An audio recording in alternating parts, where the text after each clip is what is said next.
महावीर ने जो जाना उसे जीवन के भिन्न भिन्न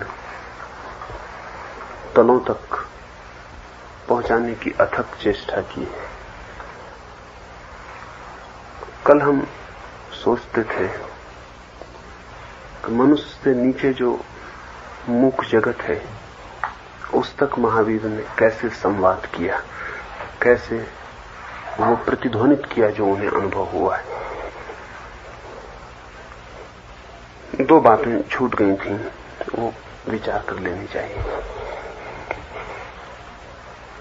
एक तो मनुष्य से ऊपर के लोग भी हैं, उन लोगों तक महावीर ने कैसे बात पहुंचाई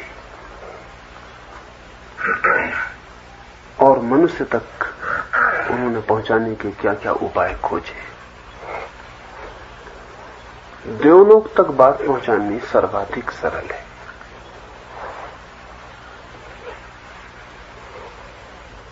जो हमें सर्वाधिक कठिन मालूम होगी कि देव जैसी कोई चीज की स्वीकृति हमें बहुत कठिन मालूम पड़ती है। जो हमें दिखाई पड़ता है वही सत्य है, जो नहीं दिखाई पड़ता वो हमारे लिए असत्य हो जाता है। और देव उस अस्तित्व का नाम है जो हमें साधारणता दिखाई नहीं पड़ता।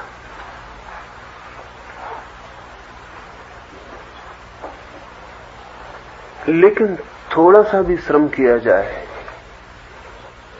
तो उस लोक के अस्तित्व को भी देखा जा सकता है,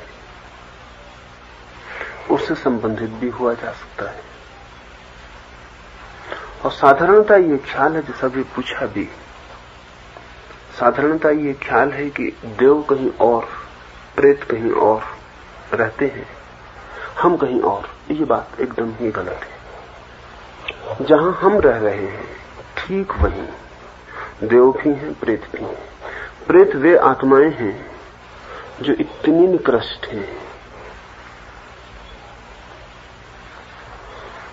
कि मनुष्य होने की सामर्थ्य उन्होंने खो दी है और नीचे उतरने का कोई उपाय नहीं है। मनुष्य से नीचे की योनियों में जाने का कोई उपाय नहीं और मनुष्य होने की सामर्थ्य भी उन्होंने खो दी है।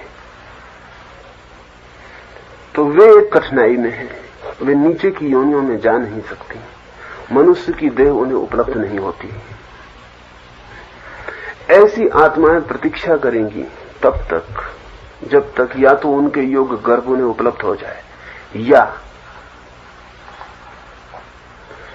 उनके जीवन में परिवर्तन हो, रूपांतरण हो और वे जन्म ग्रहण कर सके। जो वे आत्माएं हैं जो मनुष्य से ऊपर उठ गई हैं, लेकिन मोक्ष को उपलब्ध करने की सामर्थ्य उनकी नहीं। ये अप्रतीक्षा में जीवन है। ये कहीं दूर दूसरी जगह नहीं, किसी चांद पर नहीं, ठीक हमारे साथ है। और हमें कठिनाई ये होती है कि अगर हमारे साथ है तो हमें स्पर्श करना चाहिए, हमें दिखाई पड़ना चाहिए। कभी कभी हमें स्पर्श भी करता है वो अस्तित्व और कभी कभी किन्हीं क्षणों में दिखाई भी पड़ता है। साधारणता नहीं, क्योंकि हमारे होने का ढंग और उसके होने के ढंग में बुनियादी भेद है।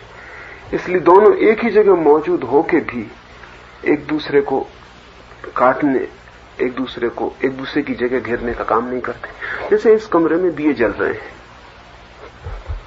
और दियों के प्रकाश से सारा कमरा भरा हुआ है और मैं आऊं और एक सुगंधित इत्र यहां छिड़क दूं तो कोई मुझसे कहे कि कमरा तो प्रकाश से बिल्कुल भरा हुआ है, इत्र के लिए जगह नहीं है। इत्र पूरे कमरे में फैल के इत्र भी सुगंध भर दे अपनी।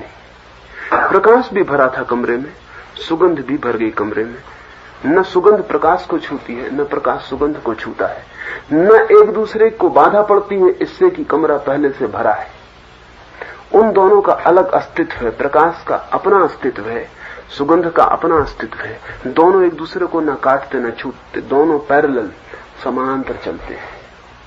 फिर कोई तीसरा व्यक्ति आया और एक वीणा बजा के गीत गाने लगे और हम उससे कहें कि कमरा बिल्कुल भरा है, वीणा बज नहीं सकेगी, प्रकाश पूरा घेरे हुए है, सुगंध ने एक एक कोने को घेर दिया है, अब तुम्हारी ध्वनि को जगह कहां है। लेकिन वो वीणा बजाने लगे और ध्वनि भी इस कमरे को भर ले, तो ध्वनि को जरा भी बाधा नहीं पड़ेगी इससे कि प्रकाश है कमरे में कि गंध है कमरे में, क्योंकि ध्वनि का अपना अस्तित्व है। ध्वनि अपनी स्पेस पैदा करती है अलग, उसका अपना आकाश है, गंध का अपना आकाश है, प्रकाश का अपना आकाश है। प्रत्येक वस्तु, प्रत्येक अस्तित्व का अपना आकाश है और दूसरे को काटता नहीं। इसलिए जब हमें ये सब सवाल उठते हैं कि कहां रहते हैं देवता, कहां जीते हैं प्रेत, तो हम सदा ऐसा सोचते हैं कि हमसे कहीं दूर। वैसी बात ही गलत है। वे ठीक समानांतर हमारे जी रहे हैं, हमारे साथ। और ये बड़ा उचित ही है कि साधारणता वे हमें दिखाई नहीं पड़ जाते हैं, नहीं तो हमारा जीना बड़ा कठिन हो जाए। और साधारणता हम उनके स्पर्श में नहीं आते हैं, नहीं तो जीवन बड़ा कठिन हो जाए। लेकिन किन्हीं घड़ियों में, किन्हीं क्षणों में वे दिखाई भी पड़ सकते हैं, उनका स्पर्श भी हो सकता है, उनसे संबंध भी हो सकता है। और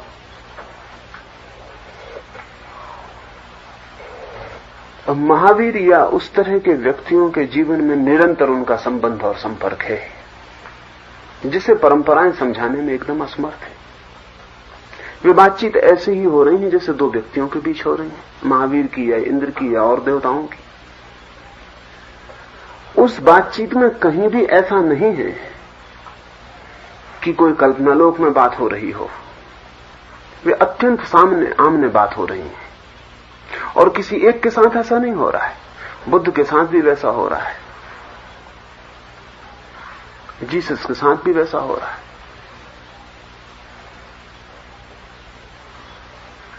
जगत के इन सारे व्यक्तियों के साथ मोहम्मद के साथ वैसा हो रहा है।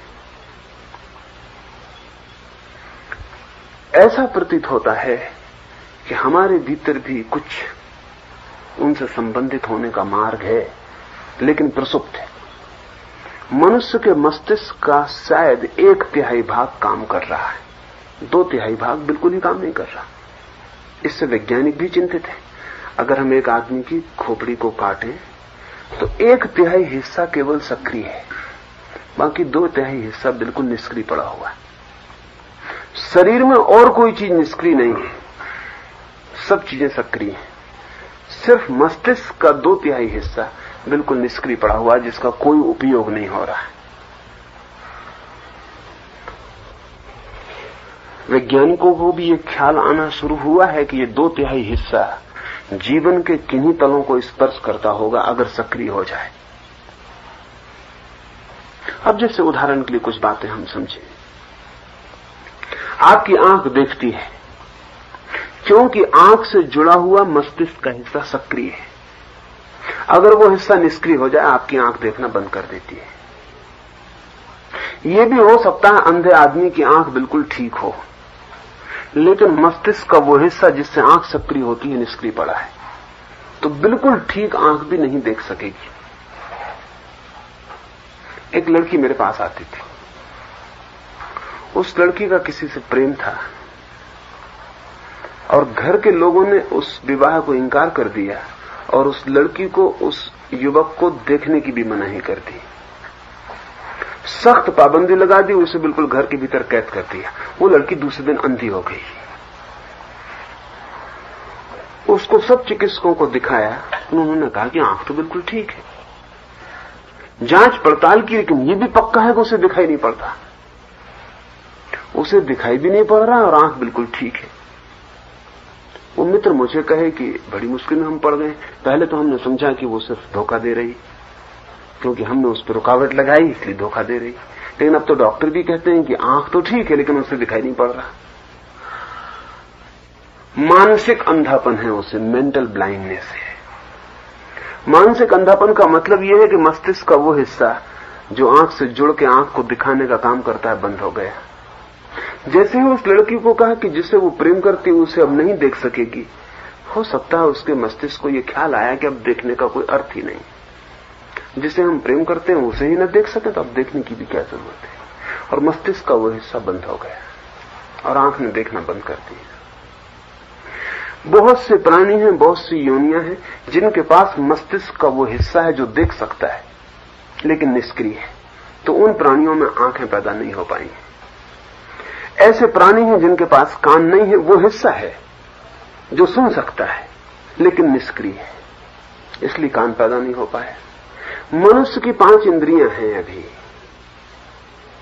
क्योंकि मस्तिष्क के 5 हिस्से सक्रिय हैं, शेष बहुत बड़ा हिस्सा निष्क्रिय पड़ा हुआ है। अब तो वैज्ञानिक को भी यह ख्याल में आता है कि वो जो शेष हिस्सा निष्क्रिय पड़ा है, अगर उसमें से कुछ भी सक्रिय हो जाए तो नई इंद्रियां शुरू होंगी। अब जिस आदमी ने कभी प्रकाश नहीं देखा है वो कल्पना ही नहीं कर सकता कि प्रकाश कैसा है, और जिसने ध्वनि नहीं सुनी वो कल्पना भी नहीं कर सकता है कि ध्वनि कैसी है। और हम समझ लें कि एक गांव हो जिसमें कि सब बहरे हों, तो उस गांव में कभी ध्वनि की चर्चा भी नहीं होगी, चर्चा भी नहीं हो सकती क्योंकि सवाल ही नहीं है, ध्वनि कभी सुनी नहीं गई।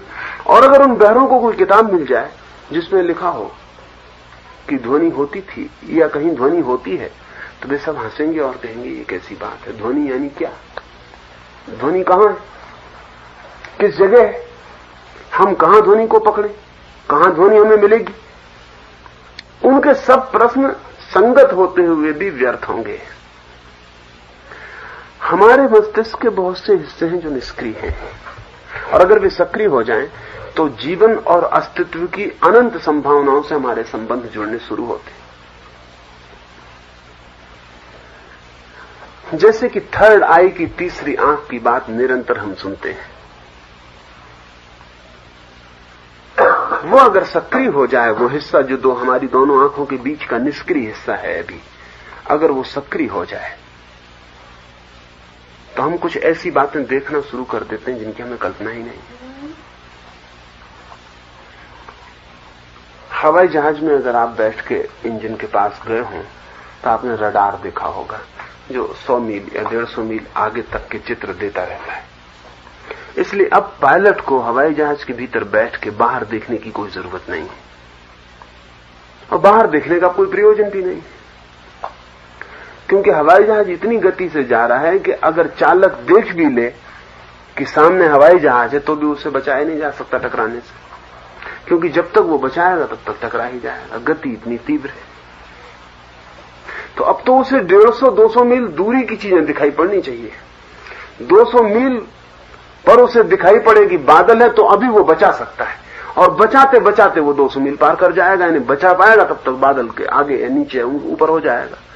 तो रडार है जो 200 मील देख रहा है, और रडार पर 200 मील आगे वर्षा हो रही है कि बादल जा रहे हैं, कि हवाई जहाज है, कि दुश्मन है, कि क्या है, वो सब रडार पर चित्र आ रहा है। मनुष्य की जो तीसरी आंख है वो रडार से भी अद्भुत है।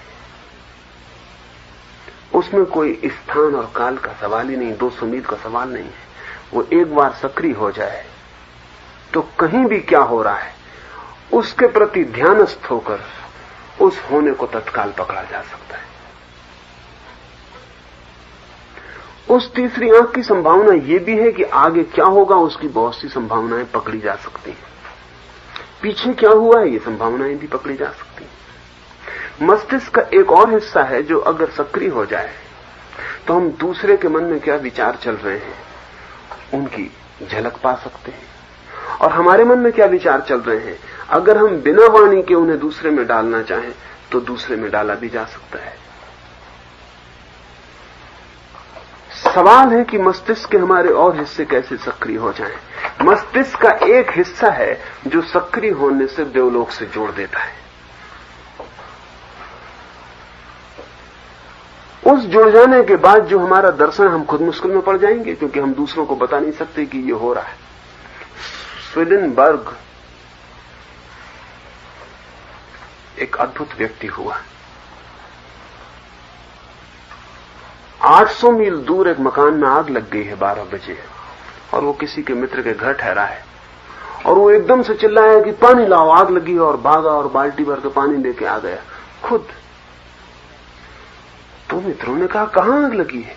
तब उसने कहा अरे अरे बड़ी भूल हो गई, बाल्टी नीचे रख दी। उसने कहा बड़ी भूल हो गई, वो आग तो बहुत दूर लगी, लेकिन जब मुझे दिखी तो मुझे ऐसा लगा कि यहीं लगी। वो तो 800 मील दूर लगी है, वो तो वीना में लगी है, फला फला घर बिल्कुल जला जा रहा है। मित्रों ने कहा कि 800 मील दूर का फासला है यहां से, कैसे तुम्हें दिख सकता? उसने कहा मुझे दिख रहा है, बिल्कुल जैसे कि यहां आग लगी हो मुझे दिख रहा है।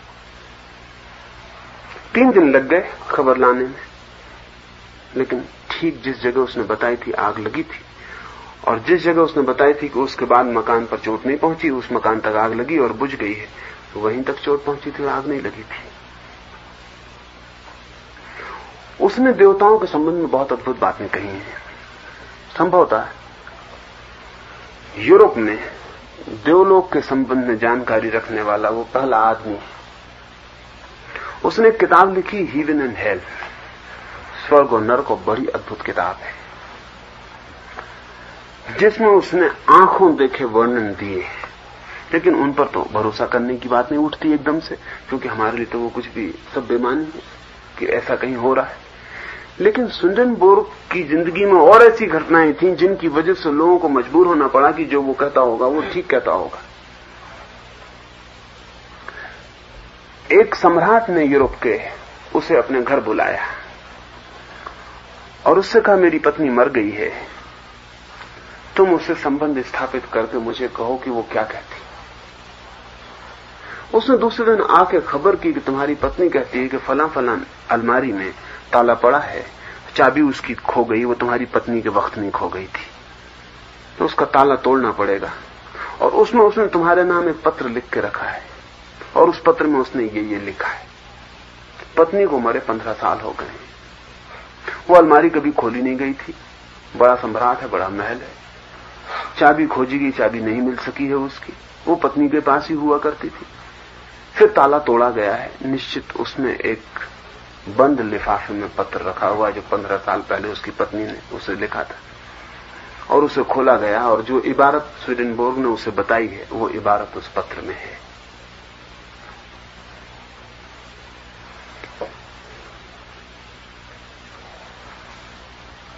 ये जो संभावनाएं हैं मस्तिष्क के और तलों के मुक्त हो जाने की, महावीर इन पर अथक श्रम किए हैं अभिव्यक्ति के लिए।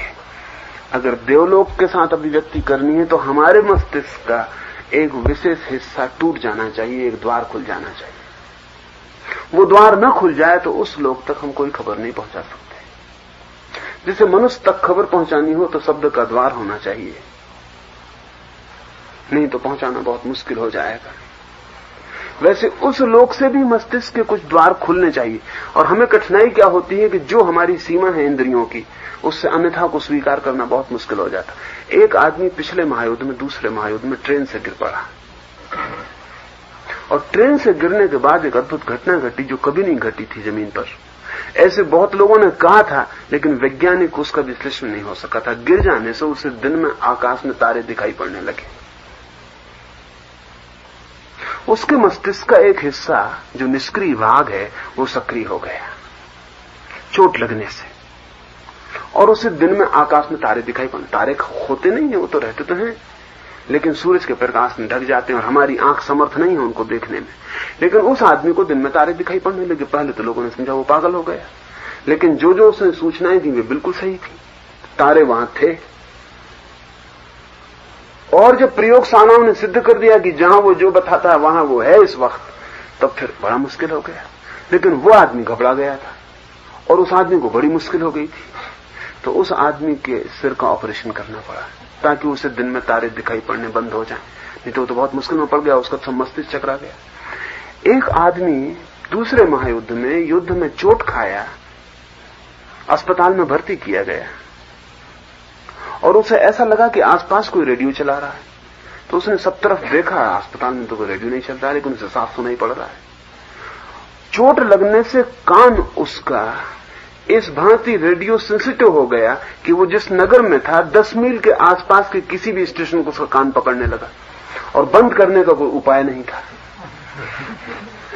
तो उस आदमी के पागल होने की नौबत आ गई। और जब वो पकड़ने लगा वो ध्वनियां, तो पहले तो शक हुआ। जब उसने नर्सों को, डॉक्टरों को कहा तो उन्होंने कहा तुम पागल तो नहीं हो गए, यहां तो कोई रेडियो नहीं, सब साइलेंस जोन है, यहां कोई रेडियो नहीं बजा सकता, यहां कोई आवाज हमको भी आनी चाहिए।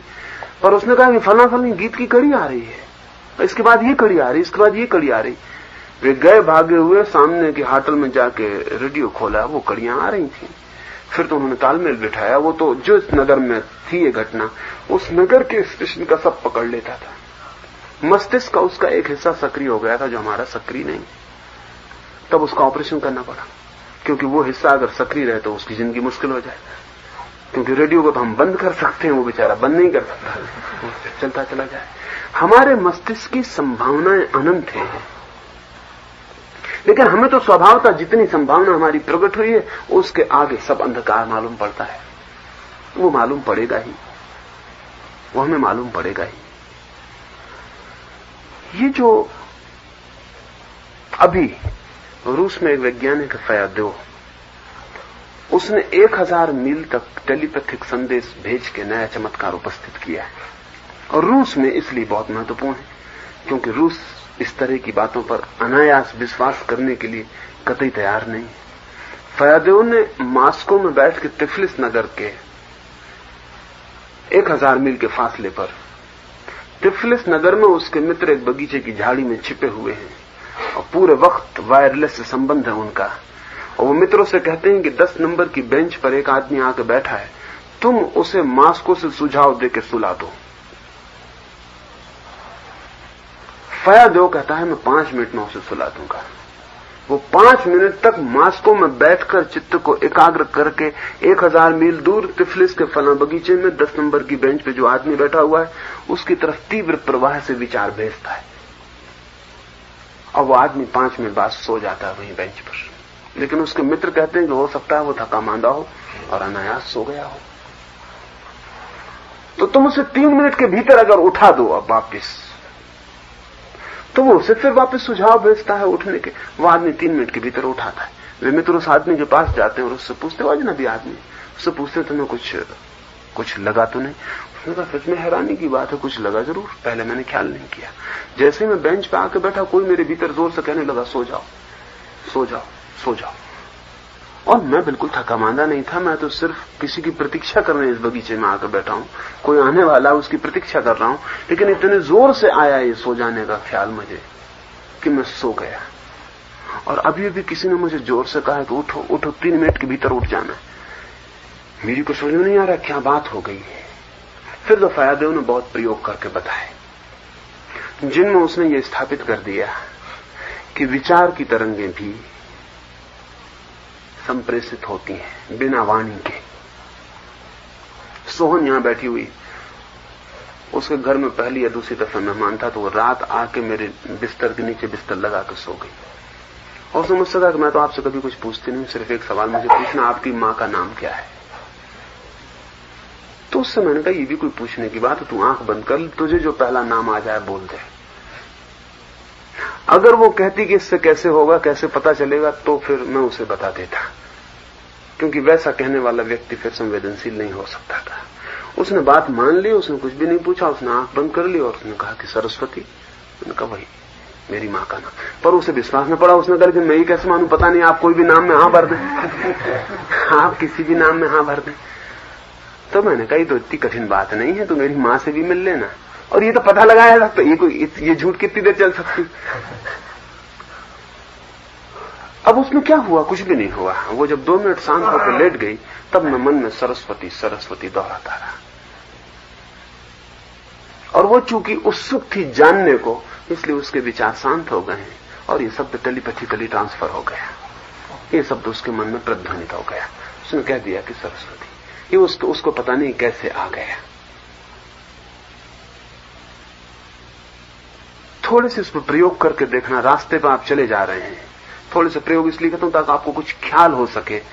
चीजें तो और बहुत बड़ी हैं आगे, लेकिन छोटे से प्रयोग आपको ख्याल दे। रास्ते पर आप चले जा रहे हैं और सामने एक आदमी जा रहा है। आप दोनों आंखों की पलकें झपना बंद करके उसकी चैथी पर देखते रहना, थोड़ी देर पीछे चलते रहना चुपचाप और देखते रहना, और फिर जोर से कहना पीछे लौट के देखो, मन में 100 में 99 मौके पर आदमी लौट के पीछे देखेगा कि क्या बात है, और उसे पता भी नहीं चलेगा कि उसने लौट के पीछे क्यों देखा। ठीक गर्दन पर अगर आपकी दोनों आंखें केंद्रित हों तो कोई भी विचार एकदम से संप्रेषित हो जाता है। लेकिन होना चाहिए आपके पास तीव्रता से संप्रेषण करना। यानी आप अगर साथ में ऐसा कहें कि पता नहीं लौट के देखेगा कि नहीं देखेगा तो गड़बड़ हो गया, क्योंकि वो भी संप्रेषित हो गया। संप्रेषित होने की जो बात है, अगर आपने कहा कि लौट के पीछे देखो और साथ में ये कहा कि पता नहीं लौट के देखता है कि नहीं, तो ये भी संप्रेषित हो गया। वो भी आदमी को पहुंच गए, ये दोनों कट गए। वो आदमी सीधा चला जाएगा, वो लौट के पीछे नहीं देखेगा।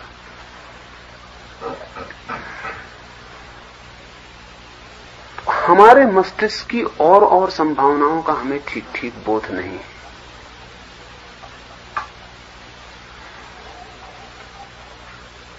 देवलोक से संबंधित होने के लिए मस्तिष्क का एक विशेष हिस्सा है जो सक्रिय होना जरूरी है। सक्रिय होते से जैसे कि हम दूसरी दुनिया में प्रवेश कर गए, जैसे रात सोते में हम सपने में प्रवेश कर जाते हैं एक नई दुनिया, सुबह जाग के फिर दूसरी दुनिया नई शुरू हो जाती है, ठीक वैसे ही एक नई दुनिया में हम प्रवेश कर जाते हैं। ये प्रवेश उतना ही उसी भांति का है जैसे कि रेडियो आपने ऑन किया और जो ध्वनियां यहां चल रही थी वो पकड़ाई जानी शुरू हो गई। कोई ऐसा नहीं है कि रेडियो ऑन करते वक्त ध्वनियां आनी शुरू हो जाती हैं। ध्वनियां तो इस कमरे में दौड़ ही रही हैं, सिर्फ ऑन करते वक्त पकड़ी जाती हैं। देवता तो प्रतिक्षण उपस्थित हैं ही, सिर्फ आपके मस्तिष्क की एक व्यवस्था खुल जाने पर वे पकड़े जाते हैं, वे देखे जाते हैं। इसके लिए विशेष योग है कि वो मस्तिष्क का हिस्सा कैसे टूट जाए।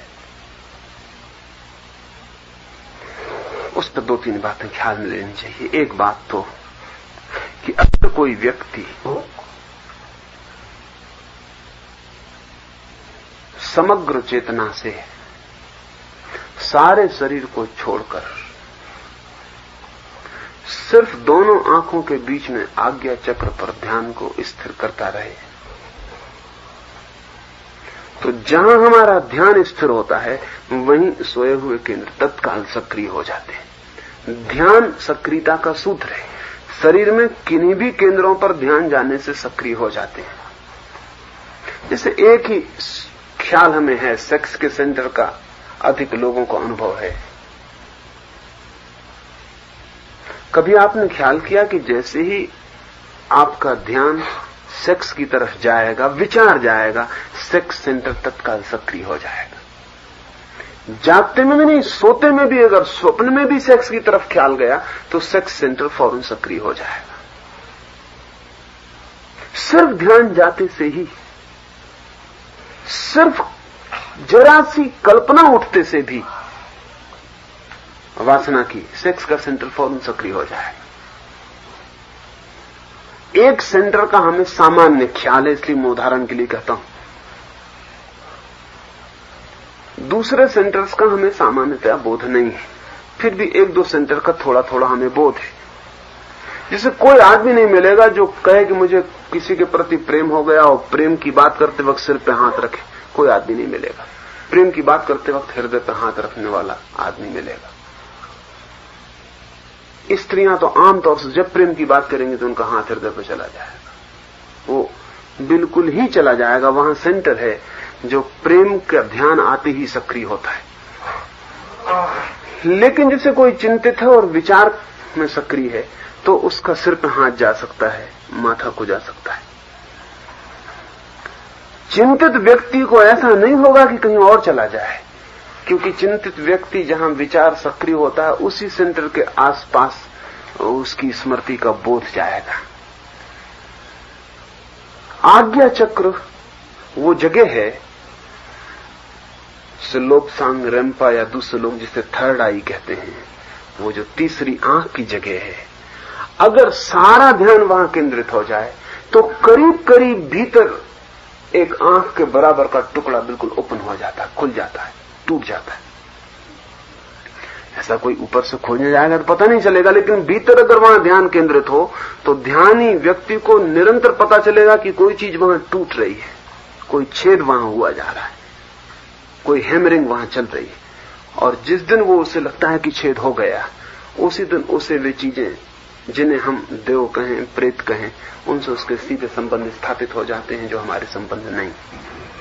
तो महावीर की, जिसको हम साधना काल कह रहे हैं, अभिव्यक्ति का माध्यम खोजने के लिए बहुत समय इस तरह के केंद्रों को सक्रिय और तोड़ने के लिए गया और व्यतीत हुआ। इस तरह के केंद्रों को तोड़ने में जितना ज्यादा ध्यान बिना बाधा के दिया जा सके उतना उपयोगी है, क्योंकि हैमरिंग का मामला है वो ऐसा है कि अगर आपने 5 चोटें करके आप छोड़ के चले गए तो दोबारा जब आप आएंगे तो 5 चोटें तब तक विलीन हो चुकी, यानी आपको फिर आबासा से शुरू करना पड़ेगा। ये वजह है कि महावीर को बहुत दिन तक के लिए खाना पीना, सारे काम, निद्रा सब त्याग कर देनी पड़ी। हैमरिंग सतत होनी चाहिए, इंटेंस होनी चाहिए, सीधी होनी चाहिए, दूसरी कोई भी बाधा बीच में नहीं होनी चाहिए, क्योंकि जैसे ही कोई दूसरी बात आएगी ध्यान वहां जाएगा, और ध्यान वहां गया कि वहां से जो काम हुआ था वो अधूरा छूट जाएगा। इस अधूरे काम को न छूट जाए, इसलिए जीवन के सारे काम जो बाधाएं डाल सकते हैं उन सारे कामों से ध्यान हटा लेना है, सारे ही कामों से ध्यान हटा लेना है। तभी एक केंद्र को पूरी तरह से सक्रिय किया जा सकता है। तो महावीर जो निरंतर एकांत में खड़े हैं, और ये ध्यान रहे कि महावीर की साधना का अधिकतम हिस्सा खड़े खड़े व्यतीत हुआ है। दूसरे साधक बैठकर साधना किए हैं, महावीर की अधिकतम साधना काल खड़े खड़े। महावीर का जो ध्यान का प्रयोग है वो भी खड़े खड़े ही करने के लिए है। कुछ कारण है उसमें। बैठा हुआ आदमी सो सकता है, लेटा हुआ आदमी सो सकता है, और एक क्षण को भी वहां से ध्यान हट जाए तो पहला काम एकदम से विलीन हो जाता है उस चक्र पर। उस पर सतत काम चाहिए, तो खड़े होकर ही वो काम किया जा सकता है, क्योंकि खड़े हुए आदमी के सोने की संभावना एकदम न्यून हो जाती, क्षीण हो जाती। निद्रा से बचने के लिए बड़ी उपाय किए उन्होंने, और कोई कारण नहीं, सिर्फ कारण इतना है कि उतनी देर के लिए ध्यान अलग हो जाएगा, और तब हो सकता है कि उतना काम व्यर्थ हो जाए। निद्रा से बचने के लिए भोजन का छोड़ देना बड़ा उपयोगी हिस्सा है, निद्रा से जिससे बचना हो, क्योंकि नींद का 75% भोजन से संबंधित है। जैसे ही भोजन पेट में गया तो सारी मस्तिष्क की शक्ति पेट की तरफ आनी शुरू हो जाती भोजन को पचाने के लिए। इसलिए भोजन करने के बाद नींद का हमला शुरू हो जाता है, ज्यादा भोजन करने के बाद ज्यादा नींद का हमला शुरू हो जाता है। उसका कुल कारण इतना है कि मस्तिष्क में जो शक्ति काम कर रही है वो इमरजेंसी की हालत है, पेट में भोजन का जाना, उसे पचाना पहले जरूरी है, क्योंकि ज्यादा देर वो बिना पचा रह जाए तो वो पॉइजन हो जाएगा, जहर होगा। ज्यादा देर बिना पचा रह जाए तो ठंडा हो जाएगा, पचाना मुश्किल हो जाएगा। इसलिए सारे शरीर से पेट एकदम सारी शक्ति को वापस बुला लेता है, और सबसे पहले मस्तिष्क की शक्ति उतर जाती है नीचे, इसलिए आंखें झपकने लगती, नींद आने लगती है। तो अगर नींद को बिल्कुल ही तोड़ डालना हो तो पेट में कुछ भी नहीं होना चाहिए। इसलिए उपवास के दिन आपको रात में नींद आना मुश्किल बात है, कुछ न खाया हो तो रात नींद आना बहुत मुश्किल बात है, क्योंकि वो शक्ति नीचे आने का उपाय ही नहीं रह जाता। और जो लोग आज्ञा चक्र पर काम कर रहे हैं, वहां ध्यान देना चाहते हैं, उनकी शक्ति नीचे नहीं आनी चाहिए, वो ऊपर ही लगी रहनी चाहिए, तो ही वो चक्र खुल सकता है। सत्य की अनुभूति से वो चक्र नहीं खुल जाता है, उसकी अनुभूति से ही चक्र नहीं खुल जाता है। हाँ, उस अनुभूति को उस चक्र के माध्यम से प्रकट करना हो तो ही उसे खोलने की जरूरत पड़ती है। तिब्बत ने इस दिशा में सर्वाधिक मेहनत की है, उस तीसरी आंख के संबंध में तोड़ने के लिए अथक श्रम तिब्बत ने किया है। और तिब्बत के पास निरंतर ऐसे लोग पैदा होते रहे जिन्होंने उसका पूरी तरह उपयोग किया है। आज्ञा चक्र का टूट जाने के माध्यम से ही देवताओं से जुड़ा जा सकता है, फिर वाणी की कोई जरूरत नहीं है। यहां भीतर भाव पैदा हो और वो आज्ञा चक्र से प्रतिध्वनित हो जाता है और वो देव चेतना तक प्रवेश कर जाता है। ये मैंने दो बातें कहीं, जड़ से संबंधित होना हो तो इतना शिथिल चेतना चाहिए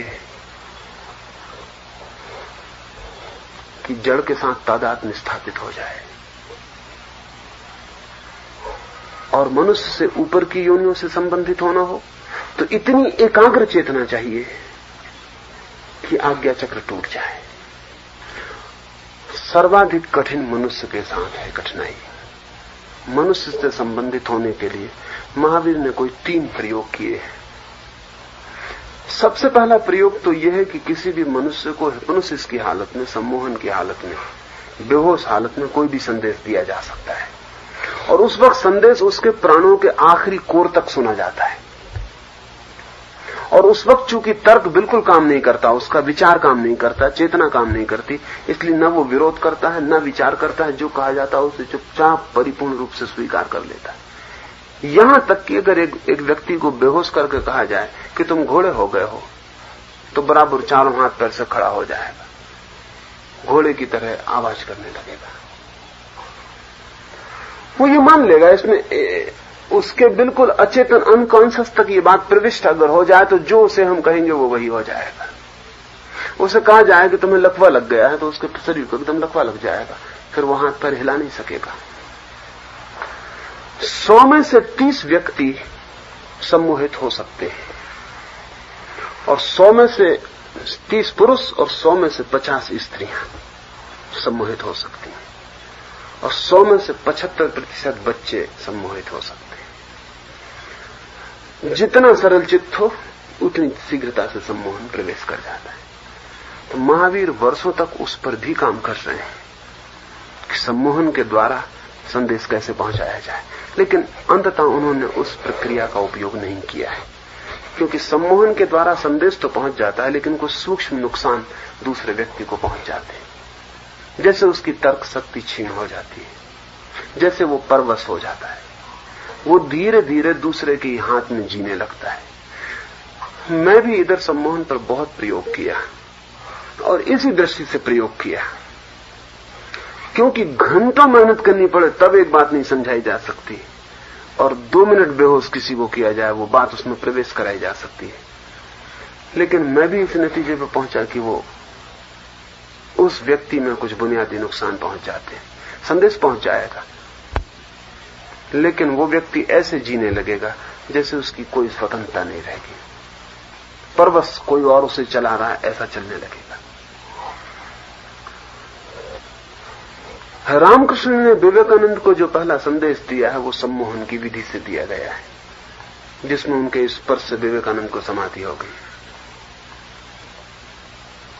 वो हिप्नोसिस के द्वारा दिया गया संदेश है, और इसीलिए विवेकानंद सदा के लिए रामकृष्ण का अनुगत हो गया। और भी मजे की बात है कि रामकृष्ण ने जिस दिन ये स्पर्श के द्वारा विवेकानंद को एक संदेश पहुंच गया, तो विवेकानंद के भीतर एक शक्ति का उदय हुआ जो उसकी अपनी तो नहीं है, किसी दूसरे के दबाव में उसके भीतर आ गई है। तो वो एक कमरे में बैठे हुए हैं विवेकानंद, और उस आश्रम में दक्षिणेश्वर में एक भक्त भी रहता था, गोपाल बाबू उसका नाम था। उस भक्त का काम यह था कि वो सब तरह के भगवानों की मूर्तियां रखे हुए था अपने कमरे में, और दिन भर पूजा ही चलती थी, क्योंकि इतने भगवान थे और एक एक 2-2, 3-3 घंटे पूजा करनी पड़ती थी। तो कभी सांझ को भोजन कर पाता, कभी रात भोजन कर पाता, ऐसा इतने भगवान और भक्त एक, तो बड़ी मुश्किल तो थी। विवेकानंद ने कई दफा उससे कहा था कि तू क्या ये पत्थर इकट्ठे करके और सब खराब कर रहा है। जिस दिन विवेकानंद को पहली दफा रामकृष्ण के सम्मोहन संदेश की उपलब्धि हुई, उस दिन वो कमरे में जाके बैठे, उन्होंने एकदम से ख्याल आया कि इस वक्त तो अगर मैं गोपाल बाबू को कहूं कि जा सारी मूर्तियों को बांध के वो गंगा में फेंका तो बराबर हो जाएगा। उस वक्त बड़ी तीव्र उनके पास शक्ति है जिसको कि वो विस्तीर्ण कर सकते हैं। उन्होंने ये कहा सिर्फ मजाक में कि गोपाल बाबू सब भगवानों को बांधो और गंगा में फेंकाओ। गोपाल बाबू ने सब, वो दूसरे कमरे में सब भगवान एक चादर में बांधे और गंगा में फेंकने चले। रामकृष्ण घाट में मिले और कहा कि रुक, गोपाल बाबू को कहा कि वापस चलो। जाके विवेकानंद का दरवाजा खोला और कहा कि तेरी चाबी मैं अपने हाथ में रखे लेता हूं, क्योंकि तू तो कुछ भी उपद्रव कर सकता है। और जो तुझे अनुभव आज हुआ है, अब वो तेरे मरने के 3 दिन पहले ही तुझे फिर हो सकेगा, उसके पहले नहीं। और विवेकानंद को एक समाधि का अनुभव रामकृष्ण के स्पर्श से हुआ, और इसके बाद जिंदगी भर तड़फ रही, फिर कभी नहीं हो सका, क्योंकि वो विवेकानंद के बस की बात नहीं। वो संदेश हिप्नोटिक है, लेकिन मरने के 3 दिन पहले फिर समाधि का अनुभव हुआ। लेकिन वो भी पोस्ट हिप्नोटिक है, वो भी विवेकानंद का अपना नहीं है। पोस्ट हिप्नोटिक का मतलब यह है कि वो भी सम्मोहित अवस्था में कहा गया कि फला दिन तुझे फिर हो सकेगा, लेकिन चाबी मेरे पास है, तो फला दिन हो जाएगा। मैं एक बच्चे पर सम्मोहन के बहुत से प्रयोग करता था, तो उसे मैंने कहा है कि किताब सामने रखी हुई है, इस किताब के 12वें पन्ने पर तू पेंसिल उठा के अपने दस्तखत कर देना, लेकिन आज नहीं, 15 दिन बाद ठीक 11 बजे दिन दोपहर, और कर ही देना, भूल मत जाना।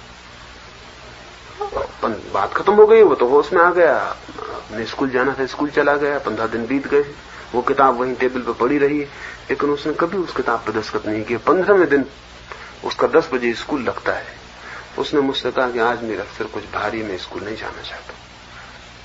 तुम सुबह तक बिल्कुल ठीक थे, कहने बिल्कुल ठीक था, लेकिन अभी भी तुम सिर भारी हो, स्कूल जाने का मेरा मन, तुम्हारी मर्जी। मैं उसी कमरे में बैठा हूं, वो टेबल पर किताब रखी है, वो लड़का भी वहीं लेटा हुआ है। ठीक 11 बजे वो उठा है, पेंसिल उठाई है, जाके जो पेज मैंने कहा था उसने खोला है, और अपने दस्तखत, मैं उसको दस्तखत करते वक्त पकड़ा हूं जाके, तू क्या कर रहा है? बोला कि मैं समझ में नहीं आता क्या कर रहा है, ना तो मेरा सिर दुख रहा है और ना कुछ, लेकिन बस सुबह से ऐसा लग रहा है कि आज स्कूल मत जाना, कोई जरूरी काम करना है, आज स्कूल मत जाना, कोई जरूरी काम करना, बस भीतर यही चल रहा है। और जब मैंने दस्तखत कर दिए हैं तो मेरे भीतर से ऐसा बोझ उठा गया जैसा मेरा पहाड़ उतर गया, सिर मेरा बिल्कुल ठीक हो गया। बस ये दस्तखत करके मैं बिल्कुल हल्का हो गया हूं, पता नहीं ये क्यों दस्तखत मुझे करने। ये 15 दिन पहले दिया गया पोस्ट हिप्नोटिक सजेशन है, 15 दिन बाद काम करेगा। रामकृष्ण ने एग्जैक्टली ये कहा कि मरने के 3 दिन पहले तुझे फिर समाधि उपलब्ध होगी, तब तक चाबी मैं रखे लेता हूं। तो रामकृष्ण ने जिस विधि का उपयोग किया, उस विधि को महावीर ने बहुत दूर तक विकसित किया, लेकिन छोड़ दिया, उसका प्रयोग नहीं किया। और मैं भी मानता हूं कि विवेकानंद को नुकसान पहुंचा। यानी विवेकानंद कुछ भी अपना कमा के नहीं जा सके, अपनी कमाई अभी बाकी रह गई। ये हुआ है दूसरे के द्वारा। इसमें विवेकानंद की अपनी कोई उपलब्धि नहीं हो पाई, इसलिए विवेकानंद बहुत चिंतित और बहुत दुखी थे और बहुत परेशान भी थे, और एक अर्थ में परेशान भी थे, दुखी भी थे, मुश्किल में भी थे, और रामकृष्ण से बंधे भी थे। आखिरी समय में भी जो पत्र लिखे हैं उन्होंने, वो बड़े दुख के और बड़ी पीड़ा के, और बहुत संताप है उनमें, जैसे जिंदगी एकदम व्यर्थ हो गई और कुछ नहीं पा सके। रामकृष्ण ने ऐसा क्यों किया? अगर महावीर ने इसका प्रयोग नहीं किया तो रामकृष्ण ने क्यों किया? कुछ कारण है। महावीर खुद वाणी में बहुत समर्थ थे, रामकृष्ण वाणी में बिल्कुल असमर्थ थे, और वाणी के लिए विवेकानंद के साधन की तरह उपयोग करना जरूरी हो गया था। नहीं तो रामकृष्ण ने जो जाना था वो खो जाता। रामकृष्ण ने जो जाना था वो जगत तक पहुंचाने के लिए रामकृष्ण के पास, खुद के पास वाणी नहीं थी। उस वाणी के लिए विवेकानंद का उपयोग करना जरूरी हो गया। तो विवेकानंद सिर्फ रामकृष्ण के ध्वनि विस्तारक यंत्र हैं, इससे ज्यादा नहीं। और वो बिल्कुल सम्मोहित अवस्था में सारे जगत में घूम रहे हैं, बिल्कुल सोई अवस्था में, और रामकृष्ण जो बुलवाना चाह रहे हैं बोल रहे हैं। विवेकानंद का उपयोग किया गया है एक साधन की भांति, जो जरूरी था रामकृष्ण के लिए, नहीं तो रामकृष्ण को जो जाना था उन्होंने, वो उसे किसी को भी नहीं दे पाते। इसलिए विवेकानंद से कहा रामकृष्ण ने कि तुझे मैं समाधि में नहीं जाने दूंगा, क्योंकि तुझे तो अभी एक बहुत बड़ा काम करना है। और जब भी विवेकानंद ने फिर दोबारा उनसे कहा कि परमहंस देव, वो दिन जो खुशी मिली थी, जो आनंद मिला था, जो प्रकाश मिला था, वो फिर कब मिलेगा? तो उन्होंने बहुत जोर से उसे डांटा है, डपटा है और कहा कि तू बड़ा लोभी और बड़ा स्वार्थी, तू अपने ही आनंद के पीछे पड़ा हुआ है। तुझे तो मैं एक बड़ा वृक्ष बनाना चाहता हूं जिसके नीचे बहुत लोग छाया में विश्राम करें, और तुझे तो एक बड़ा काम करना है। वो कौन करेगा? फिर तू समाधि में जाएगा तो वो काम कौन करेगा? महावीर को ये कठिनाई नहीं है, यानी महावीर के पास रामकृष्ण का अनुभव भी है और विवेकानंद की सामर्थ्य भी है, इसलिए दो व्यक्तियों की जरूरत नहीं पड़ती, एक ही व्यक्ति काफी। अक्सर ऐसा हुआ है, अक्सर ऐसा हुआ। जैसे गुरजीएफ की मैं बात करता हूं निरंतर, गुरजीएफ ने ऑस्पेंस्की का इसी तरह उपयोग किया जैसा कि विवेकानंद का उपयोग रामकृष्ण ने किया। गुरजीएफ के पास वाणी नहीं है, बिल्कुल नहीं है। ऑस्पेंस्की के पास वाणी है, बुद्धि है, तर्क है। ऑस्पेंस्की का पूरा उपयोग किया। तो गुरजीएफ की किताब आप पढ़ें तो समझ ही नहीं सकते कुछ भी, क्योंकि उसके पास वो अभिव्यक्ति है ही नहीं बिल्कुल। लेकिन ऑस्पेंस्की से उसने सब लिखवा लिया जो उसे लिखना था, और ऑस्पेंस्की की किताबें इतनी अद्भुत हैं जिनका कोई हिसाब नहीं, और वो गुरजीएफ को जो कहना था वो सब ऑस्पेंस्की से कहलवा लिया। तो ऑस्पेंस्की का उपयोग यहां फिर उसी तरह किया गया, और ये भी बिना सम्मोहन के प्रयोग के नहीं हो सकता है। महावीर के पास भी वो साधन उन्होंने खोजा, लेकिन पाया कि वो साधन व्यक्ति को नुकसान पहुंचा जाता है, और उन्हें किसी को अपने साधन की तरह उपयोग करने का सवाल नहीं है, वो तो उसके भीतर संदेश पर पहुंचाने का सवाल। इसलिए उसका प्रयोग तो उन्होंने बहुत किया, समझा, लेकिन उसका उपयोग कभी भी नहीं किया। दूसरा रास्ता है कि दूसरा व्यक्ति ध्यान को उपलब्ध हो जाए, तो फिर मौन में ही बात हो सकती है, फिर कोई जरूरत नहीं है उससे शब्दों का उपयोग करने, क्योंकि शब्द सबसे असमर्थ चीज है। उससे जो कहा जाए अक्सर वो पहुंच जाता है जो कहा ही नहीं गया। जो न कहा गया हो वो उससे पहुंच जाता है, जो समझा जा सकता हो वो पहुंच जाता है, जो कहा गया हो वो नहीं पहुंचता है। तो शब्द का उपयोग से बचा जा सके तो फिर ध्यान का। इसलिए महावीर, अब कभी इस ख्याल में तुम्हें नहीं आया होगा, महावीर का जो भक्त है उसको कहते हैं श्रावक। श्रावक का मतलब है ठीक से सुनने वाला, और कोई मतलब नहीं, द राइट लिसनर। लेकिन सुनते तो हम सब हैं, सुनते हम सभी हैं, तो सभी श्रावक हैं? नहीं, सभी श्रावक नहीं। श्रावक वो है जो ध्यान की स्थिति में बैठ के सुन सके, उस स्थिति में बैठ के सुन सके जहां उसके मन में कोई विचार नहीं है, शब्द नहीं है, कुछ भी नहीं, मौन है। मौन में जो बैठ के सुन सके वो श्रावक है। ये शब्द आकस्मिक उपयोग नहीं हुआ है, यानी भक्त को श्रावक कहना, श्रोता कहने से काम नहीं चला, क्योंकि श्रोता से मतलब है सिर्फ सुनना, श्रावक का मतलब है सम्यक श्रवण। लेकिन हम सब सुनते हैं, लेकिन हम श्रावक नहीं हैं। श्रावक हम तब होते हैं जब हम सिर्फ सुनते हैं और हमारे भीतर कुछ भी नहीं होता, जस्ट लिसनिंग।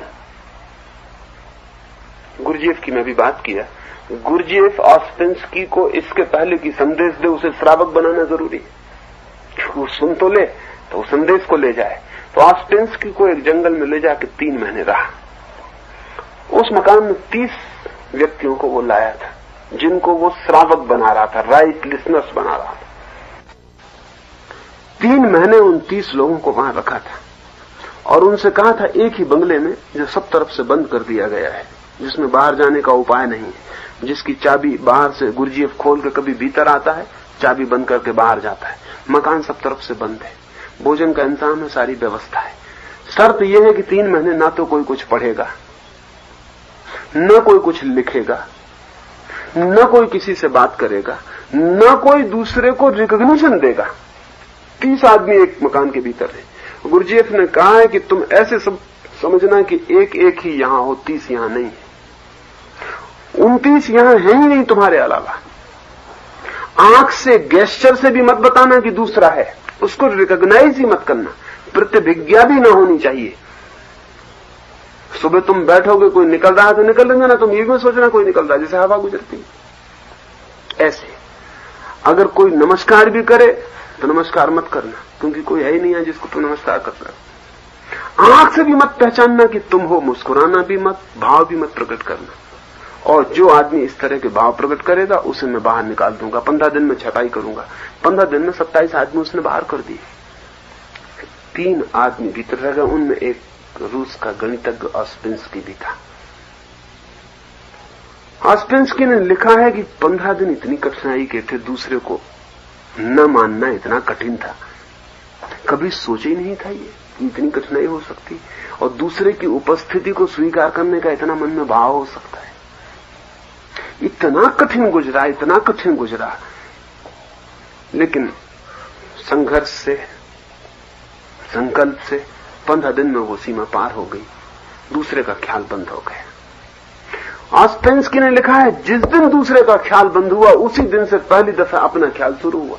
अब हम सब अपना ख्याल करना चाहते हैं और दूसरे का ख्याल मिटता नहीं है। अपना ख्याल कभी हो नहीं सकता, जगह खाली नहीं है। कहते हैं आत्मस्मरण, आत्मस्मरण कैसे होगा? अनात्म स्मरण 24 घंटे चल रहा है और उसी के बीच आत्मस्मरण करना चाहते। तो ऑस्पेंस्की ने लिखा है कि तब तक मैं समझे नहीं था कि सेल्फ रिमेम्बरिंग का मतलब क्या होगा, और बहुत दफे कोशिश की थी अपने को याद करने की, कुछ नहीं होता था। किसको याद करना? तब ख्याल में आया 15 दिन वो जो दूसरा दी अदर है, जब वो विदा हो गया तो जगह खाली रह गई, सिवाय अपने स्मरण के कोई मौके नहीं रह गया। क्योंकि पहली दफा मैं अपने प्रति जागा। 16वें दिन सुबह में उठा तो मैं ऐसा उठा जैसा मैं जिंदगी में कभी नहीं उठा था। पहली दफा मुझे मेरा बोध था, और तब मुझे ख्याल आया अब तक मैं दूसरे के बोध में ही उठता था। सुबह उठते से दूसरे का बोध शुरू हो जाता था, अपना बोध।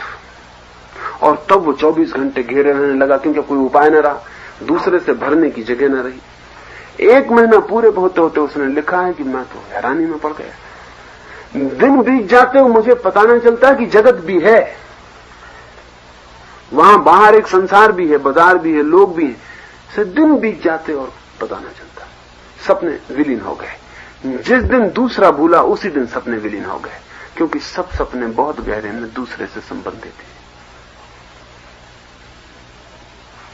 जिस दिन सपने विलीन हुए, उसने लिखा, उसी दिन से मुझे रात में भी स्मरण रहने लगा अपना। रात में भी ऐसा नहीं है कि मैं सोए हुआ हूं, रात में भी सब सोया है और मैं जागा हुआ हूं, ऐसा होने लगा। 3 महीने पूरे होने के 3 दिन पहले गुरजेफ आया, दरवाजा खोला। ऑस्पेंस्की ने लिखा, उस दिन मैंने गुरजेफ को पहली दफा देखा कि यह आदमी कैसा अद्भुत है, क्योंकि इतना खाली हो गया था मैं कि अब मैं देख सकता था। भरी हुई आंख क्या देखेगी? गुरजेफ को मैं पहली दफा देखा कि ओफ, ये आदमी और इसके साथ होने का सौभाग्य कभी नहीं देखा था। इसे और लोग थे, वैसा गुरजेफ था। खाली मन में पहली दफा गुरजेफ को देखा, और उसने लिखा कि उस दिन मैंने जाना कि वो कौन है। गुरजेफ सामने आके बैठ गया और मुझे एकदम से सुनाई पड़ा, ऑस्पेंस्की पहचाने? तो मैंने चारों तरफ चौंक कर देखा, गुरजेफ चुप बैठा है। आवाज गुरजेफ की है, शक सुबह नहीं है। फिर भी उसने लिखा कि फिर भी मैं चुप रहा। फिर आवाज आई, ऑस्पेंस्की पहचाने नहीं, सुना नहीं। तब उसने चौंक के गुरजेफ तरफ देखा, वो बिल्कुल चुप बैठा है, उसके मुंह से एक शब्द नहीं निकल रहा। तब वो गुरजेफ खूब मुस्कुराने लगा और फिर बोला कि अब शब्द की कोई जरूरत नहीं, अब बिना शब्द की बात हो सकती। अब तो इतना चुप हो गया है कि अब मैं बोलूं तभी सुनेगा, अब तो मैं भीतर सोचूं और सुन लेगा, क्योंकि जितनी शांति है उतनी सूक्ष्म तरंगें पकड़ी जा सकती हैं। तुम रास्ते से भागे चले जा रहे हो, तुम्हें किसी ने कहा कि तुम्हारे मकान में आग लग गई है, और रास्ते में मैं तुम्हें मिलता हूं, कहता हूं नमस्कार। तुमने सुना? तुमने नहीं सुना। तुमने देखा? तुमने नहीं देखा। तुम भागे चले जा रहे, तुम्हारे घर में आग लग गई। दूसरे दिन तुम मुझे मिलते हो, मैं कहता हूं रास्ते पे मिला था, नमस्कार की, तुमने कोई जवाब नहीं दिया। तुम कहते हो मैंने तो देखा ही नहीं, मेरे घर में आग लग गई थी, मैं भागा जा रहा था, मुझे तुम न दिखाई पड़े, न मैंने देखा कि तुमने हाथ जोड़े, न मैं इस हालत में था कि हाथ जोड़ सकता था। अगर मकान में आग लग गई तो तुम्हारा चित्त इतने जोर से चलता है कि जोड़े गए हाथ दिखेंगे नहीं, की गई नमस्कार सुनाई नहीं पड़ेगी। अगर चित्त का चक्र धीमा हो गया, धीमा हो गया, धीमा हो गया, ठहर गया, तो जरूरी नहीं कि मैं बोलूं, इतना ही काफी है कि मैं कुछ चाहूं कि तुम तक चला जाए, वो एकदम चला जाता है। विद्यासागर ने एक संस्मरण लिखा है कि विद्यासागर को बंगाल का गवर्नर एक पुरस्कार देना चाहता था, और विद्यासागर गरीब आदमी थे, पुराने ढंग से रहने के आदी थे। वही पुराना बंगाली कुर्ता है, धोती है, डंडा है। मित्रों ने कहा इस वेश में गवर्नर की दरबार में जाना ठीक नहीं, हम तुम्हें नए कपड़े बना देते हैं। विवेकानंद ने बहुत कहा कि मैं जैसा हूं ठीक हूं। मित्र नहीं माने तो उन्होंने खूब कीमती नए कपड़े बनाए। कल सुबह जाना है विद्यासागर को गवर्नर के सामने और पुरस्कार लेना है, दरबार भरेगा। सांझ को वे घूमने निकले, समुद्र के तट पर से घूम के लौट रहे हैं। सामने ही एक आदमी, एक मुसलमान मौलवी, अपनी छड़ी लिए बड़ी शान से चुपचाप चला जा रहा है। एक आदमी भागा हुआ आया है और मौलवी से कहा, मीर साहब तेजी से चलिए, मकान में आग लग गई है। मीर ने कहा ठीक है, और फिर वो उसी चाल से चल रहा। विद्यासागर हैरान हो गए, क्योंकि सुना है उन्होंने कि आदमी ने भी आके कहा कि आग लग गई मकान में। वो उसी चाल से चल रहा। फिर उस आदमी ने घबरा के कहा कि शायद आप समझे नहीं, मकान में आग लग गई। उसने कहा मैं समझ गया। फिर वो चाल वैसी रखे। तब तो विद्यासागर कदम बढ़ा के आगे गए, कहा सुनिए हद हो गई, मकान में आग लग गया, आप उसी चाल से चल रहे। कहा मेरी चाल से मकान का क्या संबंध? आदमी ने कहा मेरी चाल से मकान का क्या संबंध? और मकान के पीछे चाल बदल दूं जिंदगी भर की। लग गई है, ठीक है लग गई, अब मैं क्या करूंगा? तो विद्यासागर ने घर आके कहा कि मुझे वो कपड़े नहीं पहनने, गवर्नर के यहां जाके जो पहनने थे वो मुझे पहनने नहीं, जिंदगी भर की चाल छोड़ दूं गवर्नर के लिए। एक आदमी के मकान में आग लग गई है, वो उसी चाल से जा रहा है, वो एक कदम नहीं बढ़ा रहा है। लेकिन ऐसा आदमी खोजना मुश्किल है, और ऐसा आदमी मिल जाए तो ऐसा आदमी श्रावक हो सकता है। ये आदमी श्रावक हो सकता है।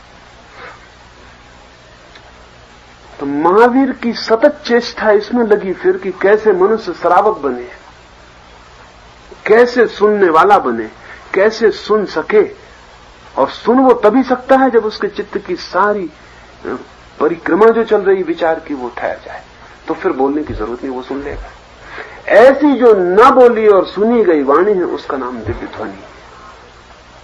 ऐसी जो न बोली लेकिन सुनी गई वाणी है उसका नाम दिव्य ध्वनि। दिव्य ध्वनि का और कोई मतलब नहीं। बोली नहीं गई है लेकिन सुनी गई है, दी नहीं गई है लेकिन पहुंच गई है, सिर्फ भीतर उठी है और संप्रेषित हो गई है।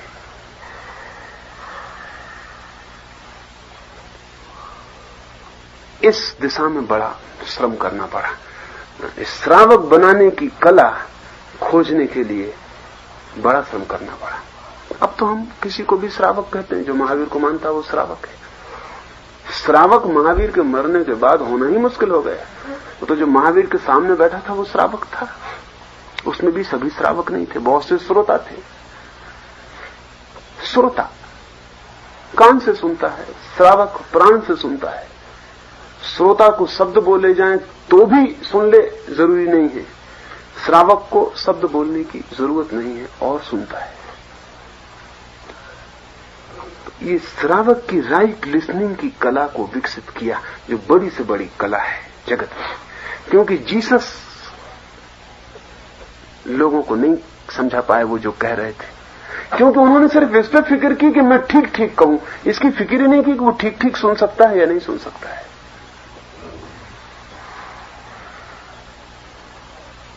मोहम्मद इसकी फिक्र नहीं कर रहे हैं कि वो सुन सकेगा कि नहीं, वो इसकी फिक्र कर रहे हैं कि जो मैं कह रहा हूं वो ठीक होना चाहिए।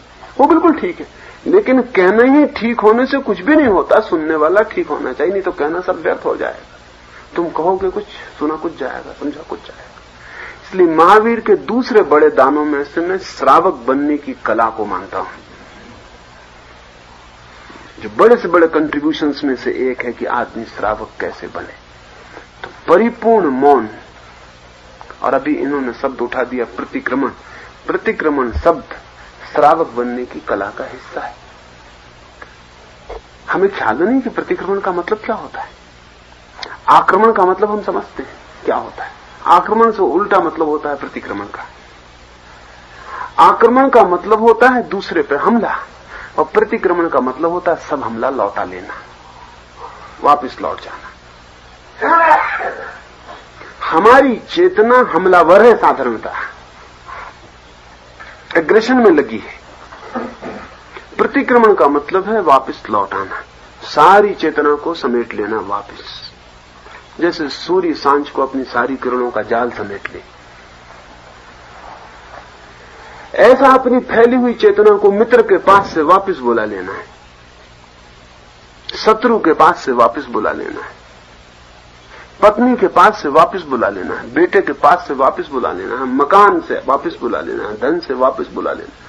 जहां जहां हमारी चेतना ने खूंटियां गाड़ दी हैं और जहां जहां वो फैल गई है, उस सारे फैलाव को वापस बुला लेना है। प्रतिक्रमण का मतलब है दी कमिंग बैक, वापस लौट आना है। आक्रमण का मतलब है दी गोइंग और प्रतिक्रमण का मतलब है दी कमिंग। जाना है आक्रमण, आ जाना है, लौट आना है प्रतिक्रमण। तो जहां जहां चेतना गई है वहां वहां से उसे वापस पुकार लेना है कि आ जाओ। बुद्ध ने एक कहानी कही, सांझ कुछ बच्चे नदी के तट पर रेत के घर बना रहे हैं। बहुत से बच्चे हैं, कोई घर बनाता है, कोई पैर के ऊपर घर बनाता है, कोई कुछ गड्ढा खोद रहा है। फिर किसी बच्चे का किसी के घर में पैर लग जाता है, रेत के घर है, और जहां इतने बच्चे हों वहां पैर लग जाना भी संभव हो। किसी का घर गिर जाता है, मारपीट भी होती, गाली गलौज भी होती, बच्चे चिल्लाते हैं कि मेरा घर मिटा दिया। कोई बच्चा चिल्लाता मेरा घर बर्बाद हुआ जा रहा है, क्यों यहां पैर रख रहे हो। ये सब चिल्लाना चलता है, ये सब पुकारना चलता है, झगड़ते हैं, गालियां देते हैं, मारते हैं, पीटते हैं। फिर सांझ हो जाती है और नदी के तट से दूर से घर घर से बच्चों की मां की पुकार आने लगती है कि लौटाओ लौटाओ, बहुत खेल हो चुका। और बच्चे जो लड़ते थे इस पर कि मेरे घर को लात मार देना, अपने ही घर को लात मार कर तोड़ कर घर की तरफ भागते हुए वापस लौट गए। घर पड़े रह गए हैं टूटे फूटे, नदी तक निर्जन हो गया है, बच्चे घर चले गए अपने ही घर को लात मारकर, जिस पर लड़े थे कि मेरा घर तोड़ मत देना। तो बुद्ध कहते हैं ऐसा एक क्षण आता है जीवन में जब तुम सब तरफ रेत के घरों को खुद ही लात मारकर वापस लौट आते हो। इसका अर्थ है प्रतिक्रमण, इसका अर्थ है। और इसका अगर अभ्यास जारी रहे कि तुम रोज कम से कम घड़ी भर को प्रतिक्रमण कर जाओ, सब तरफ से चेतना को वापस बुला लो, सब रेत के घरों से आ जाओ वापस अपने भीतर, कहीं से संबंध न रखो, असंग हो जाओ, तो प्रतिक्रमण हुआ। प्रतिक्रमण ध्यान का पहला चरण है, क्योंकि जब तुम लौटोगे ही नहीं, चेतना को वापस न लाओगे, तो ध्यान कौन लगाएगा। अभी तो चेतना ही नहीं है मौजूद, वो तो घर के बाहर गई है, वो तो किसी दूसरे पे भटक रही है, वो तो कहीं और है। उस चेतना को न लौटाओगे तो ध्यान कैसे करोगे। तो प्रतिक्रमण है पहला चरण, सामायिक है दूसरा चरण। सामायिक यानी ध्यान। सामायिक ध्यान से भी अद्भुत शब्द है, असल में सामायिक जैसा शब्द ही नहीं है। ध्यान उतना कीमती शब्द नहीं है। महावीर ने जो शब्द उपयोग किया वो ध्यान से बहुत ज्यादा कीमती है। इसे थोड़ा समझ लेना जरूरी होगा। ध्यान में कहीं ना कहीं ये बात छिपी हुई है। जब हम कहते हैं ध्यान करो तो आदमी पूछता है किसका। ध्यान शब्द में ही कहीं दूसरा छिपा हुआ है। जब हम कहते हैं ध्यान में जाओ तो आदमी पूछता किसके ध्यान में, किस पे ध्यान करे, कहां ध्यान लगाएं। ध्यान कुछ न कुछ रूप में पर केंद्रित है, शब्द दी अदर सेंटर्ड है। उसमें जो सवाल उठता है किसका ध्यान। सामायिक को महावीर ने बिल्कुल मुक्त कर दिया इस पर से। सामायिक का मतलब समय का मतलब होता है आत्मा, और सामायिक का मतलब होता है आत्मा में होना, to be in oneself. प्रतिक्रमण है पहला हिस्सा कि दूसरे से लौट आओ, सामायिक है दूसरा कि अपने में हो जाओ। और जब तक दूसरे से न लौटोगे तब तक अपने में होगे कैसे। इसलिए पहली सीढ़ी प्रतिक्रमण, दूसरी सीढ़ी सामायिक। लेकिन वो जो बकवास प्रतिक्रमण के नाम से चलती वो भी प्रतिक्रमण नहीं, उससे कोई मतलब नहीं, उससे कोई मतलब ही नहीं कि कितने देवी देवता हैं और कहां कौन बैठा है, उससे प्रतिक्रमण का कोई मतलब नहीं। सबसे लौटा लेना है कि कितनी योजन क्या दूर है, इससे क्या मतलब है। ये तो दूसरे पर ही भटकना है, ये सबसे लौटा लेना है। और प्रतिक्रमण बड़ी अद्भुत बात है, चेतना को सब तरफ से असंबंधित कर देना, कि मन में कह देना पत्नी अब पत्नी नहीं है, बेटा अब बेटा नहीं है, अब मकान अपना नहीं है, अब ये शरीर अपना नहीं है। सब तरफ से लौटा लेना, सब तरफ से काटते चले जाना कि लौटा है अपने पर। लौट आए तो फिर दूसरी बात शुरू होती है कि अब अपने में कैसे रम जाए, क्योंकि न रम पाई तो फिर दूसरे पे चली जाएगी। अगर लौटा भी ली, अगर बच्चे सांझ घर भी लौट आए और अगर मां न रमा पाई तो बच्चे फिर लौट जाएंगे नदी के तट पर, वो फिर घर बनाएंगे, वो फिर खेलेंगे, वो फिर लड़ेंगे। लौट आना सिर्फ सूत्र है, लेकिन लौट आते ही रमे कैसे, ठहर कैसे जाए, उसकी चिंता करनी। अगर नहीं चिंता की तो लौट भी नहीं पाएगी और वापस लौट जाएगी। तो प्रतिक्रमण सिर्फ प्रोसेस है, ठहराव नहीं है। प्रतिक्रमण सिर्फ प्रक्रिया है, स्वभाव नहीं। इसलिए कोई प्रतिक्रमण में ही रुकना चाहे तो नासमझी में है। चेतना इतनी शीघ्रता से आती और इतनी शीघ्रता से लौट जाती कि पता नहीं चलता। एक दफा सोचती हाँ मकान क्या है मेरा, लौटती है क्षण को, लेकिन यहां ठहरने को जगह नहीं पाती, फिर पुनः वही लौट जाती। तो दूसरा सूत्र है सामायिक, वो हम कल बात करेंगे कि सामायिक यानी क्या, कैसे स्वयं में ठहर जाएं और वो ख्याल में आ जाए तो सब ख्याल में आ गया। महावीर का जो केंद्र है वो सामायिक है। सामायिक शब्द बड़ा अद्भुत है। दुनिया में बहुत शब्द लोगों ने उपयोग किए, लेकिन इससे अद्भुत शब्द उपयोग नहीं हो सका कोई भी, क्योंकि उसको दूसरे से बिल्कुल ही उखाड़ दिया। बिल्कुल समय यानी आत्मा और सामायिक यानी अपने में हो जाए। इसमें दूसरे का कोई ये नहीं पूछ सकता सामायिक किसकी, पूछोगे तो गलत ही बात पूछ रहे हो, बात ही से गलत पूछ रहे हो। कोई ये नहीं